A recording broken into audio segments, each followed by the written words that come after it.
Assalamualaikum warahmatullahi wabarakatuh. Salam rahayu, rahayu, dan rahayu untuk kita semua. Guys, kembali lagi ke part 3. Tapi jangan lupa subscribe, like, komen, dan share ke semua sosial media. Terus jangan lupa nyalakan lonceng bunyi notifnya agar kalau aku upload apapun, video apapun, kalian bisa nonton guys. Oke, terima kasih, support kita terus ya. Aku akan meneruskan cerita aku yang di part 3 ini, dimana kejadian yang itu gelas dan lilin tumpah sama mati. Jadi setelah kejadian itu kan panik semua, karena yang mati itu cuma punya kita, yang lain tuh enggak. Aneh, dan itu tuh nggak ada angin loh guys, bener-bener gak ada angin. Karena kalau di lapangan kan ada angin kerasa ya, ini nggak ada, hawanya tuh panas banget. Terus akhirnya teman aku dilarikan ke UKS. Terus kita itu dimarahin habis-habisan, nggak tahu ya pola pikirnya mereka tuh gimana. Udah keadaan kayak gini malah mereka marah-marahin, sampai akhirnya kita tuh dihukum untuk ini apa bilangnya, jurik malam itu loh guys. Jadi jurik malam itu kayak kita disuruh berbaris, perempuan tuh satu baris begitu, ada yang namanya pinru sama wapinru. Nah saat itu kebetulan tuh aku jadi dipilih jadi wapinru. Wapinru tuh wakilnya gitu guys, wakil pendamping regu kayaknya zaman dulu, singkatannya lupa juga sih. Nah kalau teman aku nih jadi pinrunya, jadi dia di depan. Terus kita disekap pakai mata, kita pakai stagen itu, tali dasi itu.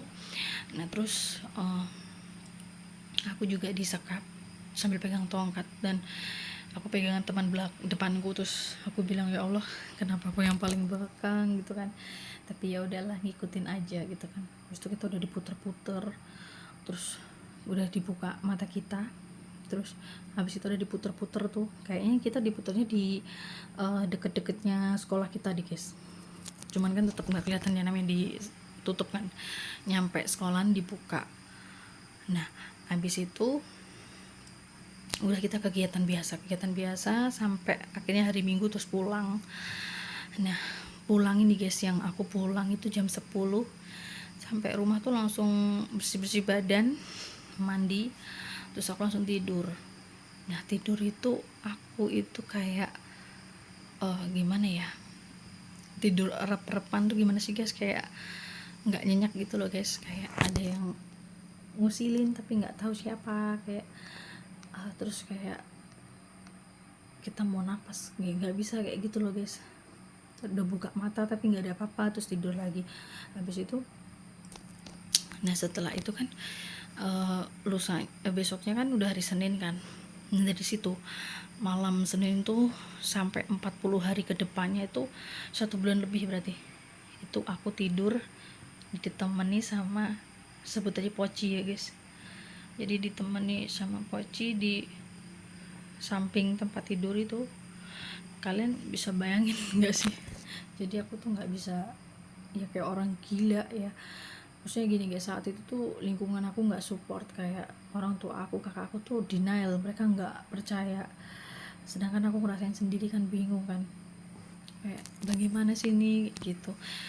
Cuman sampai akhirnya setiap malam tuh yes begitu, sudah kayak mau nangis apa, tapi ya bingung juga ya, karena lingkungan nggak mendukung. Coba kalau orang tua sama kakak aku tuh kayak, kamu kenapa sih, ada apa, mungkin bisa ini, nggak ada yang peduli, jadi mereka juga nggak percaya gitu loh.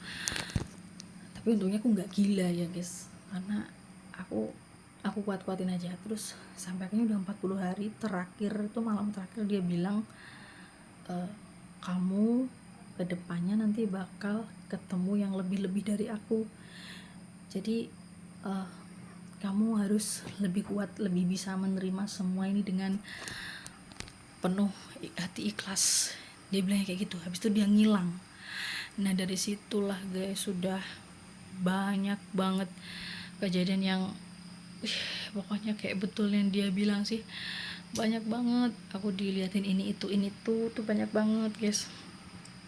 Tapi ya udahlah, aku mencoba ikhlas menerima, meskipun kayak apa ya, kayak aku tuh bukan kayak orang lain gitu loh guys. Kadang kita ngomong sama mereka dikira ngobrol sendiri, terus kita kasih tahu juga nggak ada yang percaya, dibilang kita tuh gila atau menghayal. Zaman sekarang bahasanya halu kan ya, susah ya guys. Bahkan aku SD juga dibully, karena SD dibully sih, aku lupa ngasih tahu.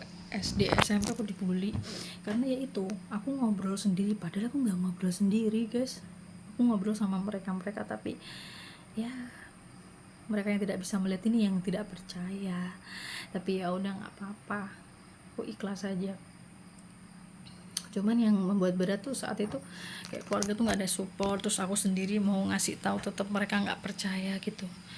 Ya udah, tapi makin lama lambat laun ya mereka tahu sendiri, akhirnya bisa nerima. Bahkan sekarang udah keluarga besar aku udah tahu, keluarga di suami juga udah tahu, anak suami aku juga udah tahu, tapi mereka ya udah support aja gitu guys.